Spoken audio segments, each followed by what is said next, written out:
DD किसान, बदलते भारत की शान।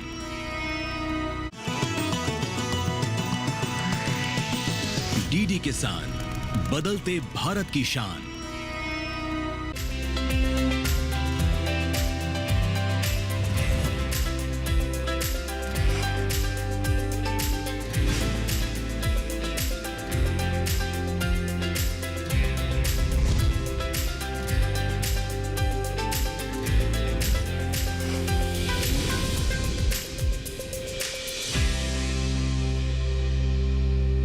नमस्कार, आप देख रहे हैं दूरदर्शन किसान चैनल। सफल किसान कार्यक्रम में मैं अदिति शर्मा आप सभी का स्वागत करती हूं।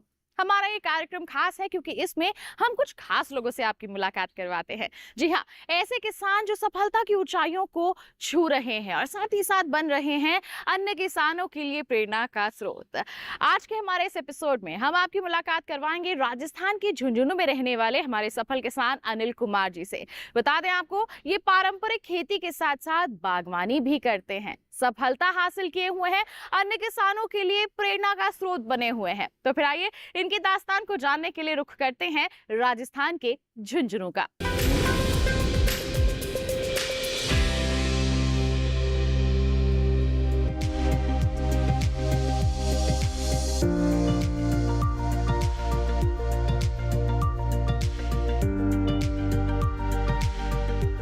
अनिल कुमार झुंझुनू के रहने वाले एक सफल किसान हैं।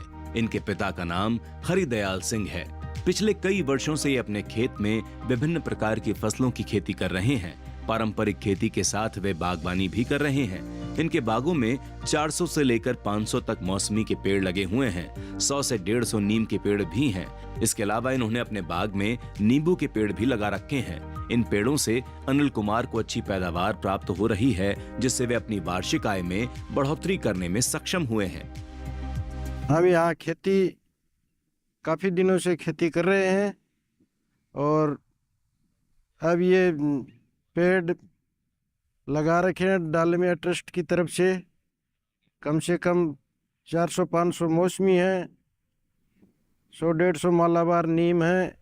कुछ पौधे खेजड़ी के भी लगा रखे हैं। हमारी खेजड़ी तो यहाँ पहले के भी हैं, लेकिन उनकी सांगरी नहीं लग रही है, इसलिए डालमिया ट्रस्ट से ये खेजड़ी मंगवा कर लगवाई है। अनिल कुमार ने बाग में पेड़ लगाने से पहले कृषि विज्ञान केंद्रों के वैज्ञानिकों द्वारा प्रशिक्षण भी लिया। प्रशिक्षण के दौरान अनिल कुमार को सरकारी योजनाओं के बारे में पता चला। साथ ही सरकार द्वारा इन पेड़ों को लगाने में इन्हें सब्सिडी भी मिली। इनका मानना है कि कृषि वैज्ञानिकों ने खेती करने में इनकी भरपूर मदद की। सरकारी योजनाओं के विषय में संपूर्ण जानकारी भी इन्हें कृषि संस्थानों के वैज्ञानिकों द्वारा ही मिली, जिससे इन्हें लाभ हुआ और वे आज अपने बागों से कई तरह की फसल ले पा रहे हैं। हाँ जी, हमारे यहाँ हमने 500 पेड़ मौसमी के लगा रखे हैं और ड्रिप भी लगा रखी है। ड्रिप से हमको ये डालमिया ट्रस्ट से सब्सिडी भी मिली है, सरकार से भी मिली है। और इन पेड़ पौधों के लिए हमें आबू सर वहाँ ट्रेनिंग भी कृषि विज्ञान के अंदर देते हैं, टाइम टाइम पर उपचार देते हैं। सरकारी योजनाओं का लाभ हमें मिलता है, वो दिलवाते हैं। ड्रिप लगा रखे, उस ड्रिप से हमने 2 ड्राम बना रखे हैं, एक कोई नीम, कोई धतूरा, कोई तंबाकू, कोई आक, इनकी इससे वो ड्रिप के द्वारा इन पेड़ पौधों में देते हैं। अनिल कुमार जी पहले गेहूं और अन्य पारंपरिक खेती ही किया करते थे, लेकिन जैसे जैसे समय बीता इन्होंने अपनी आय बढ़ाने की सोची और इसी सोच को लेकर वे विभिन्न तरह के फलों और व्यावसायिक फसलों की खेती करने लगे।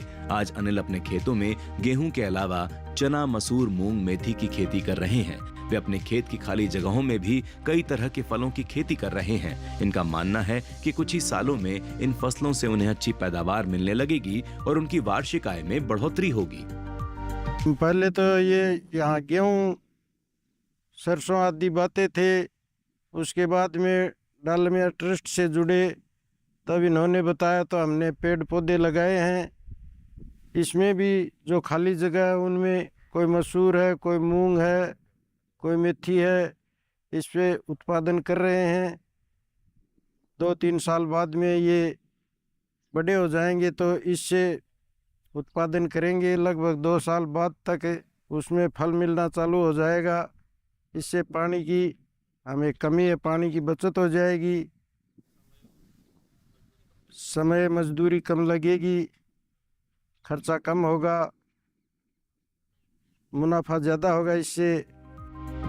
अनिल कुमार बताते हैं कि इन्होंने पशुपालन भी कर रखी है। इन्हें भली भांति पता है कि खेती के साथ पशुपालन करने में अनेक लाभ हैं। पशुओं से प्राप्त गोबर से वे जैविक खाद बनाते हैं, जिसका इस्तेमाल अनिल कुमार अपने खेत में खाद के रूप में करते हैं। खेती में जैविक खाद के लाभ को बताते हुए अनिल कहते हैं कि जैविक खाद का इस्तेमाल पेड़ पौधे में करने से उन्हें अच्छी उपज हासिल हो रही है।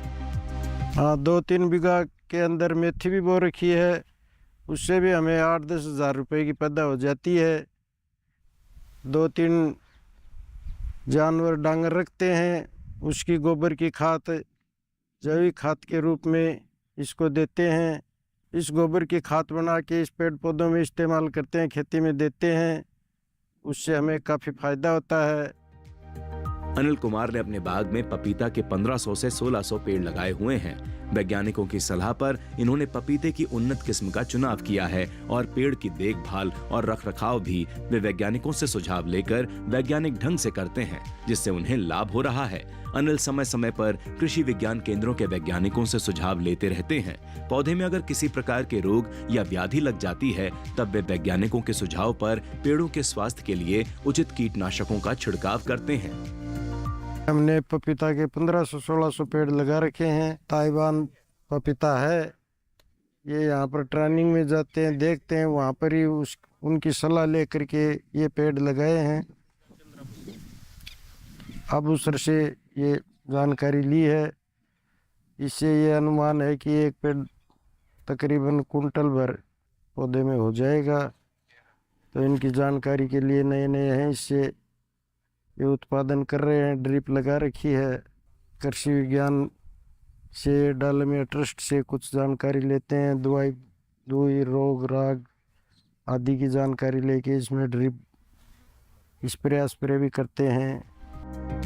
खेती की राह को आसान बनाने में और किसानों की सफलता के पीछे सरकार द्वारा उठाए गए नियमों और योजनाओं की अहम भूमिका रहती है। अनिल कुमार ने पारंपरिक खेती के साथ साथ बागवानी को चुना और सरकारी योजनाओं का लाभ लेते हुए आज अच्छी आमदनी कमा रहे हैं। सरकार द्वारा मिली सब्सिडी ने भी इनकी सफलता में महत्वपूर्ण भूमिका निभाई है, जिससे न सिर्फ इन्हें फायदा हुआ बल्कि अन्य किसानों को भी खेती से जुड़ने की प्रेरणा मिल रही है।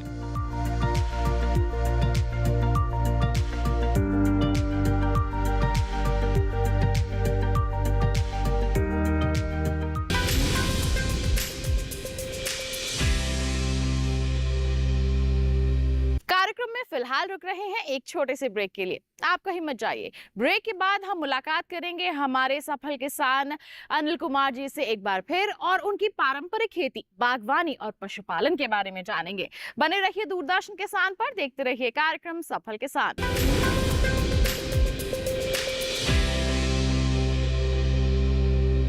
बेमौसम बारिश, आंधी और तूफान की चिंता भूल जाओ, फसल बीमा कराओ, सुरक्षा कवच पाओ। प्राकृतिक आपदा हो या कोई दुर्घटना, उसकी चिंता से भी मुक्ति पाओ।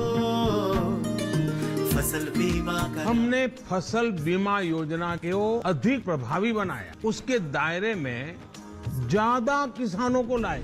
अब तक 23 करोड़ से अधिक किसान आवेदनों को फसल मुआवजा मिला। खरीफ फसल बीमा के लिए शीघ्र पंजीकरण कराएं। बैंक शाखा, बीमा कंपनी, कृषि ऋण समिति, जन सेवा केंद्र से संपर्क करें या www.pmfby.gov.in पर ऑनलाइन आवेदन करें। बीमा कंपनी के प्रतिनिधि से घर बैठे एड ऐप द्वारा बीमा करा सकते हैं। फसल बीमा से संबंधित जानकारी के लिए हेल्पलाइन नंबर 14447 पर कॉल करें। फसल बीमा कराओ, सुरक्षा कवच पाओ।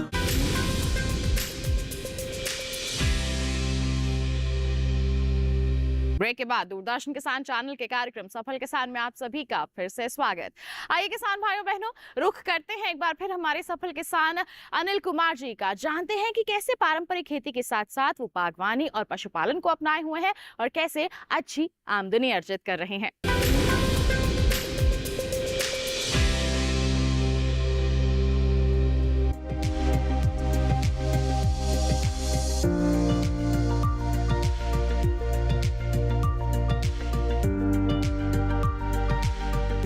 अनिल कुमार अपने पेड़ों की वैज्ञानिक तरीके से देखभाल करते हैं। साथ ही साथ मौसम में होने वाले बदलाव पर भी इनकी खास नजर रहती है। ठंड के मौसम में वे अपने बगीचों में लगे पेड़ों को ओले और पाले से बचाव के उपाय करते हैं। वहीं गर्मी में तापमान बढ़ने पर वे अपनी फसल में सिंचाई की भी उचित व्यवस्था रखते हैं। गर्मी बढ़ने पर वे फसलों में 2 से 3 बार सिंचाई करते हैं ताकि फसल को नुकसान न पहुंचे। ये हमारे यहाँ पपीता के लोटन ऊपर ये सर्दी से बचाने के लिए वो भी लगा रखे हैं। सर्दी की टेम्परेचर ज़्यादा रहती है, इससे सर्दी का बचाव के लिए वो लगाया है। गर्मी में इसका क्या उपाय होगा, तापमान कैसा होगा, वो उस ढंग से किया जाएगा। कम लागत और कम श्रम के साथ बागबानी लंबे समय तक किसानों के लिए लगातार आमदनी का जरिया बना रहता है। यही कारण है कि झुंझुनू के अनिल कुमार भी पारंपरिक खेती के साथ साथ बागवानी का रुख किया। इनका मानना है कि बागवानी को अपनाकर किसान अपनी वार्षिक आय बढ़ा सकते हैं। इसमें कम लागत और कम मेहनत की जरूरत पड़ती है। साथ ही ज्यादा वक्त तक किसानों को इससे आमदनी मिलती रहती है। अनिल कुमार बताते हैं कि बागबानी करते समय इन्हें सिंचाई के लिए कम पानी और कम उर्वरकों की आवश्यकता पड़ती है, जिससे बागवानी में उनकी लागत पर भी असर पड़ा है। यही कारण है कि अनिल कुमार अपने जैसे अन्य किसानों को परंपरागत खेती के साथ साथ बागवानी को अपनाने के लिए प्रोत्साहित कर रहे हैं। मेरी तो यही सलाह है किसानों से कि ये गेहूं छोड़ के पेड़ पौधे बाग बगीचा लगा करके इससे आमदनी बढ़ा सकते हैं। इससे आमदनी अच्छी होती है। श्रीयुत रघुहरी डालमिया जी का एक सपना था कि जो बगीचे लगाने की जो हम बात करते हैं, बड़े किसानों को ये तो लगाते ही हैं, कैसे हम ये छोटे छोटे किसानों पर उनकी पहुँचे, उसको देखते हुए राकेश जी ने इस 1 से 1.5 बीघा ज़मीन में जनरली हम लोग 20 फीट पे पौधा लगाते हैं मौसमी का, बट यहाँ पे डिस्टेंस को कम करके हमने 70 पौधे यहाँ पे लगाने का काम किया है। ये 70 पौधे जब अपने प्रोडक्शन स्टेज में आएंगे, जब उत्पादन ये देना शुरू करेंगे, तो हम ये मान के चलते हैं कि एक पौधा जो है लगभग 60 किलो के हिसाब से एक सीजन में फल देता है। अब ये 70 पौधों का मान के चलें तो लगभग 4 कुंटल के आसपास ये उत्पादन इनको प्राप्त होगा 1 से 1.5 साल में। और वो 4 कुंटल का अगर एवरेज कॉस्ट हम माने तो लगभग 1 लाख रुपए की आमदनी इनको सालाना इंश्योर करने का काम जो डालमिया सेवा संस्थान ने करा है, ये वास्तविकता में सराहनीय है। तो ऐसे ही छोटे बड़े किसानों के साथ हम इस गांव में 2000 से ऊपर किसान, 2000 से ऊपर जिन्होंने पौधे लगा रखे हैं, उनके पास भी हमने भ्रमण करा। लेकिन ये एक छोटी सी जगह पे हम कैसे कम जगह पे ज़्यादा उत्पादन लेके लाभ, एक निश्चित आमदनी किसान की सुनिश्चित कर सकते हैं, ये डालमिया सेवा संस्थान द्वारा ये इंश्योर किया जा रहा है। बागवानी कृषि एक तेजी से उभरता हुआ कृषि व्यवसाय है। बागवानी खेती में मधुमक्खी पालन, मशरूम उत्पादन, फूलों और फलों की खेती शामिल है। बागवानी में परंपरागत खेती की तुलना में अधिक लाभ होता है। फल और सब्जियां अनाज की तुलना में अधिक मूल्यवान होती हैं और किसानों को उनकी अच्छी कीमत भी मिलती है। सरकार द्वारा बागवानी खेती के बारे में जागरूकता फैलाने के लिए कई कार्यक्रम आयोजित किए जाते हैं। इन कार्यक्रमों में किसानों को बागवानी खेती के लाभों, तकनीकों और बाजार की जानकारी दी जाती है। बागवानी खेती के प्रति लोगों को जागरूक किया जा रहा है। हमारे आज के सफल किसान भी इनकी जागरूकता अभियान और संस्थाओं से प्राप्त जानकारी से सफलतापूर्वक बागवानी कर रहे हैं और अच्छा लाभ कमा रहे हैं।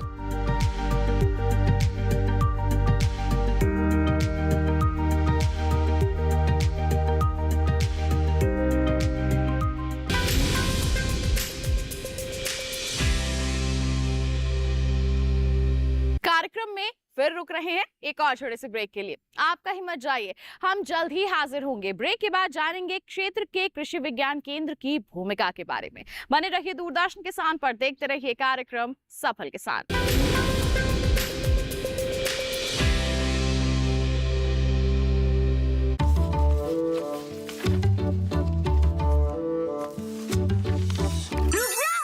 ये क्या है? असली नोट? ब्रो, ये फटा है। सुन, कते फटे पुराने नोट को बैंक ब्रांच में एक्सचेंज कर सकते हैं। वाओ, नया नोट मिलेगा? हाँ, जिससे तू हमें पिज्जा पार्टी देगा। RBI कहता है स्मार्ट बनो, कूल रहो।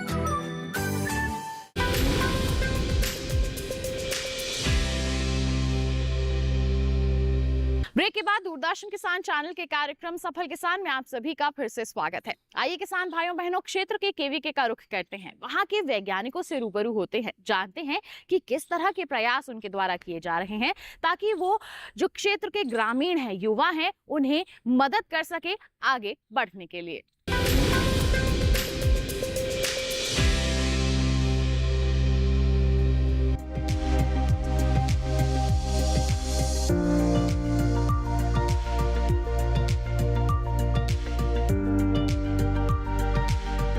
कोई भी किसान सफल तभी हो पाता है जब उसे फसलों के बारे में सही जानकारी, नई तकनीकों के बारे में सही जानकारी और उन्नत किस्मों के बारे में पता हो। किसानों को कृषि से जुड़ी सलाह और जानकारी उपलब्ध कराने में कृषि विज्ञान केंद्रों की अहम भूमिका है। केवीके से जुड़कर किसान कृषि उत्पादन को बढ़ाने के लिए नई तकनीकों को जान पाते हैं। साथ ही कृषि विज्ञान केंद्रों के वैज्ञानिकों द्वारा किसानों को प्रशिक्षण भी दिया जाता है, जिससे उन्हें आधुनिक तरीके से खेती करने में सफलता मिलती है। हमारे आज के सफल किसान अनिल कुमार की सफलता के पीछे भी कृषि विज्ञान केंद्र की अहम भूमिका तो रही ही है। इसके अलावा कृषि के क्षेत्र से जुड़े कुछ निजी संस्थानों ने भी इनके सफल होने में काफी योगदान दिया है। किसानों की आय बढ़ाने के उद्देश्य से समन्वित कृषि प्रणाली पर जोर दिया गया, जिससे किसानों की आय बढ़ सके। साथ ही संस्थान द्वारा जल संरक्षण पर भी कार्य किया जा रहा है। इसके अलावा किसानों को बगीचे लगाने के लिए प्रोत्साहित किया गया है। हमारे आज के सफल किसान अनिल कुमार को कृषि में सफल बनाने में संस्थान ने बढ़ चढ़कर अपना योगदान दिया है। संस्थान के मोटिवेशन से और हमारे श्रीयुत रघु हरी डालमिया जी का एक सपना है कि कैसे किसान को अधिक उत्पादन दे, कम लागत में अधिक उत्पादन देकर उसको समृद्ध बनाया जाए। क्योंकि हमारे जो ये चिड़ावा का जो क्षेत्र है, यहाँ पे पानी की समस्या बहुत गहरी है। दिन प्रतिदिन जो ग्राउंड वाटर है वो गिरता जा रहा है। इस समस्या को देखते हुए संस्थान 2004 से इसी प्रयास में कार्यरत है कि कैसे किसान की आमदनी बढ़ाई जाए। तो समन्वित कृषि प्रणाली के अंतर्गत यहाँ पर किसानों को जो वो परंपरागत खेती करते आ रहे हैं, अधिक जलमांग वाली फसलों की जैसे गेहूं है, इनसे हटाकर कम जलमांग वाली फसलें जैसे सरसों, मसूर, इन सब पे किसानों को परिवर्तित कराकर और ज़्यादा से ज़्यादा किसानों को बगीचे की तरफ, इस गांव में जहां पर अभी हम खड़े हैं, यहाँ पे संस्थान के प्रयास से 67 बगीचे अभी तक लगाए जा चुके हैं और सारे किसान एक दूसरे से प्रेरित होकर ये बगीचे लगाने का कार्य कर रहे हैं। आज हम जहाँ पर खड़े हुए हैं, इन किसान के द्वारा, अनिल जी के द्वारा लगभग 500 पौधे लगाए गए हैं, जिसमें किन्नू, मौसमी इत्यादि के पौधे हैं। और जो हमारे राजस्थान की धरोहर थी खेजड़ी, जिसमें कहीं ना कहीं कभी ट्रैक्टर से कट लग जाने के कारण या अन्य कारणों पर जो क्लाइमेट चेंज हो रहा है, इसके कारण जो ये धरोहर थी इस पे सागरी लगना जो बंद हो गया है, इसको देखते हुए इसी खेत पर हमने एक 15 थारसोबा खेजड़ी के पौधे यहाँ पर लगवाए हैं, जो कम समय में बढ़वार उसकी होगी और वो हमें उत्पादन देगी। तो वो भी हमने यहाँ पे लगवाए हैं। इसके अलावा इन संस्थान के जो लोग हैं वो समय समय पर आकर इनको पौधों में क्या समस्याएं आ रही हैं उसके निवारण के लिए दिन तत्पर रहते हैं। हमारे क्षेत्रीय कार्यकर्ता यहाँ पे लगे हुए हैं। कृषि से जुड़े संस्थान द्वारा कृषि के क्षेत्र में अहम योगदान दिए जा रहे हैं। खेती में सिंचाई के लिए पानी की व्यवस्था करने के लिए संस्थान द्वारा वर्षा जल संरक्षण के लिए अहम कार्य किए गए हैं। तालाबों का भी निर्माण करवाया गया। कम पानी में अधिक पैदावार और ज्यादा उत्पादन पर भी काम किया गया। इन सभी सुविधाओं का लाभ लेकर हमारे आज के किसान अनिल कुमार खेती और बागवानी कर ज्यादा से ज्यादा लाभान्वित हो रहे हैं। सबसे पहले हमको यदि खरपतवार प्रबंधन करना है तो जो हमारा जो खरपतवार है उसकी पहचान करना अति आवश्यकता है। तो इस संग्रहालय में आके कोई भी किसान हो या कोई भी आपका वैज्ञानिक हो या फिर कोई भी स्टूडेंट हो आकर सही पहचान कर पाए, क्योंकि जो यूनिवर्सली हम लोग जानते हैं वो साइंटिफिक नेम से जानते हैं। तो इसमें हमने साइंटिफिकली नेम के हिसाब से इसको अल्फ़ाबेटिकली अरेंज कर रखा है। जो हमारा 3rd A जोन जो हमारा राजस्थान है उसमें जितने भी मुख्य खरपतवार हैं तो 100 खरपतवार का हमने यहाँ पे संग्रहालय कर रखा है। तो इसमें सबसे पहले हमने जो वैज्ञानिक नाम दे रखा है, फिर अंग्रेजी नाम दे रखा है, उसके बाद हमने जो लोकल भाषा में जितने भी नाम हो सकते हैं हमारे राजस्थान में वो हमने नाम दे रखा है। फिर कौन सी फसल में वो आता है वो हमने दे रखा है। जब हम प्रबंधन की बात करते हैं तो प्रबंधन जो खरपतवार कौन सी फसल में आता है उसके हिसाब से किया जाता है। यदि एक मौथा जो कि बहुत एक कॉमन खरपतवार है, यदि वो मोथा हमारे बाजरा में आता है तो उसके लिए हमारा प्रबंधन अलग तरीके से किया जाता है।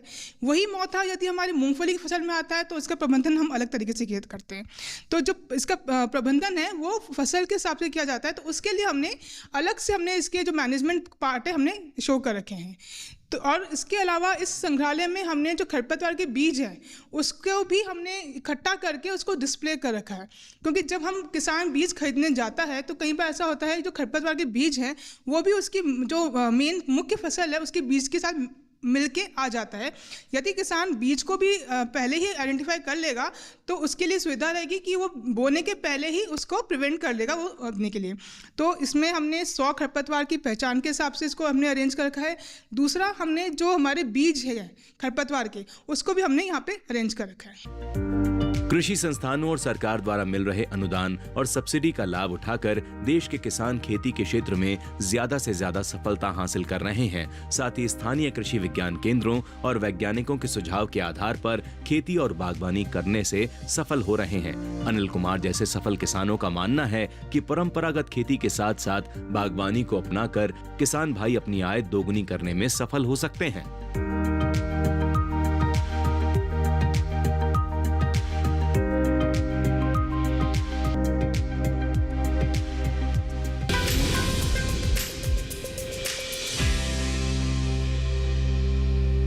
तो ये था हमारा आज का कार्यक्रम सफल किसान, जिसमें हमने मुलाकात की राजस्थान में रहने वाले हमारे सफल किसान अनिल कुमार जी से। जाना कि किस तरह से वो पारंपरिक खेती के साथ साथ बागवानी और पशुपालन से जुड़े हुए हैं और सफलता हासिल करके अपनी आर्थिक स्थिति में बदलाव ला चुके हैं। उम्मीद करते हैं कि इनकी दास्तान को जानकर आप भी इनसे जरूर प्रेरित हुए होंगे। साथ ही आपको बता दें, अगर आपके पास भी ऐसी कोई अनोखी दास्तान है आप हम तक पहुंचाना चाहते हैं, उसके लिए आप हमें ईमेल कीजिए। ईमेल आईडी है safalkisan@gmail.com। आप हमें पत्र लिखिए। हमारा पता है सफल किसान, कमरा नंबर 77, CPC दूरदर्शन, खेलगांव, नई दिल्ली 110049। तो इसी वादे के साथ अगले अंक में हम फिर होंगे हाजिर कुछ नई और अनोखी दास्तान लेकर। तब तक के लिए हमें दीजिए इजाजत, लेकिन आप बने रहिए दूरदर्शन किसान पर। नमस्कार।